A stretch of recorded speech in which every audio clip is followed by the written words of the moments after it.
Ang sulat ni Pablo kay Tito, unang kabanata. Mula kay Pablo, isang alipin ng Diyos at apostol ni Jesucristo. Sinugo ako upang patibayin ang pananampalataya ng mga hinirang ng Diyos, palawakin ang kanilang kaalaman tungkol sa mga katotohanang makapaglalapit sa atin sa Diyos, at bigyan ng pag-asa sa buhay na walang hanggan.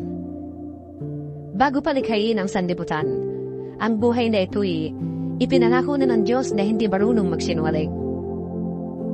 Ipinahayag niya ito sa kanyang salita sa takdang panahon. At ako ang napagkatiwalaang mangaral nito, ayon sa utos ng Diyos na ating tagapagligtas. Sumusulat ako kay Tito, na tunay ko anak sa pananampalatayang ipinagkaloob sa atin. Sumayunawa ang pagpapala at kapayapaang mula sa Diyos Ama at sa ating tagapagligtas na si Kristo Jesus. Iniwan kita sa Kreta upang ayusin mo ang mga bagay na dapat pang ayusin at upang pumili ka ng mga pinunong mamamahala sa iglesia sa bawat bayan ayon sa iniuutos ko sa iyo. Ang pipiliin mo yung mga taong walang kapintasan. Iisa lang ang asawa. At ang mga anak ay mananampalataya at hindi magugulo o matitigas ang ulo. Kailangan walang kapintasan ng isang tagapangasiwa ng iglesia. Bilang katiwala ng Diyos, hindi siya dapat mayabang, hindi magagalitin, hindi lasenggo, hindi mapuso o sakim. Bukas ang tahanan sa mga panauhin, maibigin sa kabutihan, mahinahon, makatarungan, may kabanalan, at marunong magpigil sa sarili. Kailangan matatag siyang nananalig sa mga tunay na aral na natutuhan niya upang ito'y maituro naman niya sa iba at maipakita ang kamalian ng mga sumasalungat dito. Marami ang sumasalungat laban sa mga aral na ito at tinataya ang iba sa pamamagitan ng mga turong walang kabuluhan. Karamihan sa gumagawa nito ay galing sa Judaismo. Kailangan pigilin mo sila sa kanilang ginagawang ito sapagkat ginugulo nila ang mga pamilya. Kumita lamang sila ng salapi ay nagtuturo sila ng mga bagay na di dapat ituro. Isa na rin sa mga propetang taga-Kreta ang nagsabi, ang mga taga-Kreta ay sinungaling, asal hayop, batungkat, at matakaw. Tama ang kanyang sinabi, kaya't mahigpit mo silang pagsabihan upang sila'y mamuhay ng maayos ayon sa kanilang pananampalataya. At huwag nang maniwala pa sa mga alamat ng mga Hudyo o sa turo ng mga taong tumalikod sa katotohanan. Malinis ang lahat ng bagay sa may malinis na isipan. Ngunit sa masasama at di sumasampalataya, walang bagay na malinis sapagkat marumi ang kanilang buti at isipan. Ang sabi nila ay kilala nila ang Diyos, ngunit hindi naman ito nakikita sa kanilang mga gawa. Sila'y kasuklap-suklap, suwain, at hindi makagawa ng anumang mabuti.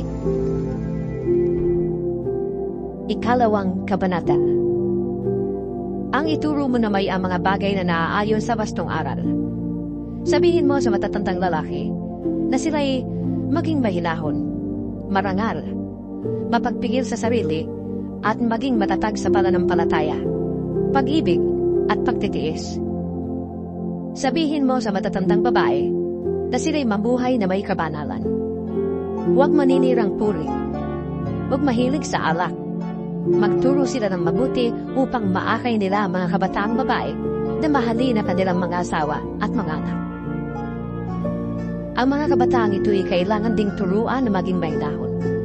Malinis ang isipan, masipag sa gawaing bahay, mabait, at masunurin sa kanilang asawa upang walang masabi ang sinuman laban sa salita ng Diyos. Turuan mo rin ang mga kabataang lalaki na maging mapagpigil sa sarili. Sa lahat ng paraan, maging halimbawa ka na mabuting ugali at maging tapat ka at kagalang-galang sa iyong pagtuturo.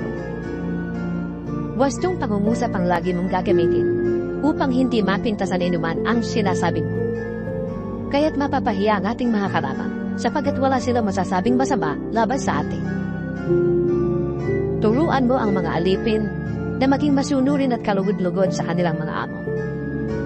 Hindi nila dapat sagot-sagutin ang mga ito o pagnakawang kaya.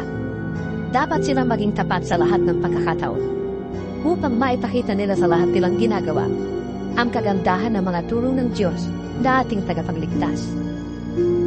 Sapagkat nahayag na ang kagandahang loob ng Diyos na nagdudulot ng kaligtasan sa lahat ng tao.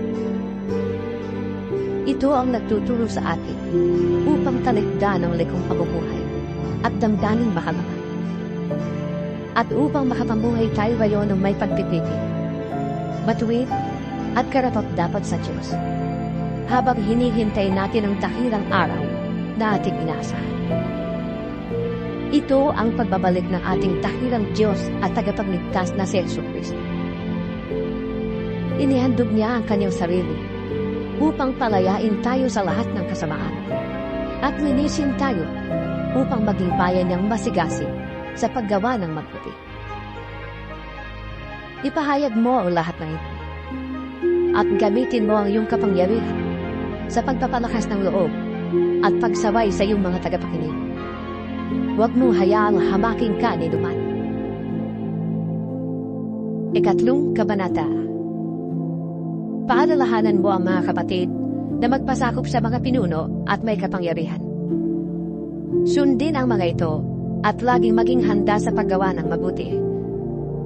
Pagbawalan mo silang magsalita ng masama kaninuman at turuan mo silang maging mahinahon at magalang sa lahat ng mga tao. Noong una, tayo'y mga hangal, hindi masunurin, naliligaw at naging alipin na sariling damdamin at lahat ng uri ng kalayawan. Daghari sa atin ang masamang isipan at pagkaingit. Tayo'y kinapootan ng iba at sila'y kinapootan din natin. Ngunit nang bahayag sa atin ang kabutihan at pag-ibig ng Diyos na ating tagapagligtas, iniligtas niya tayo. Hindi dahil sa ating mabubuting gawa, kundi dahil sa kanyang habag sa atin.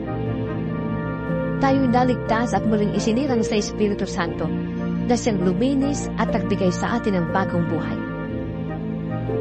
Masaganang ibinuhos ng Diyos sa atin ang Espiritu Santo sa pamamagitan ng ating tagapagligtas na si Jesucristo, upang tayo gawing matuwid sa pamamagitan ng kanyang kagandahang loob at tayo maging tagapagmana ayon sa ipinangakong buhay na walang hanggan. Mapagkakatiwalaan ang aral na ito.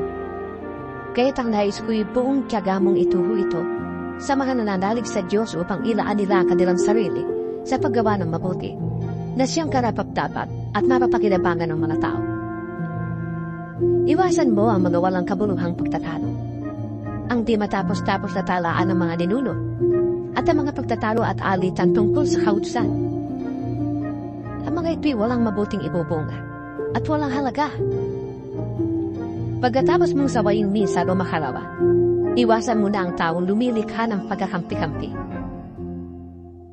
Dahil alam mong ang ganyang tao ay masama at ang kanyang sariling mga kasalanan ang nagpapakilalang siya'y mali.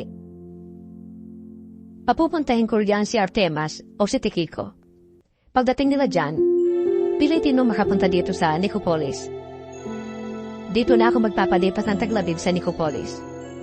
Sikapin mo mapadali ang paglalakbay ni na Apollos at ang manananggol na si Zenas. Tiyakin mong gusto sila sa lahat na kanilang kailangan.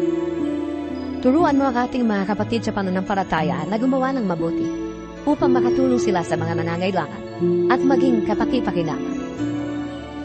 Kinukumusta ka na mga kasama ko dito. Ikumusta mo rin kami sa lahat ng kapatid sa pananampalataya. Pagpalain kayong lahat ng Diyos.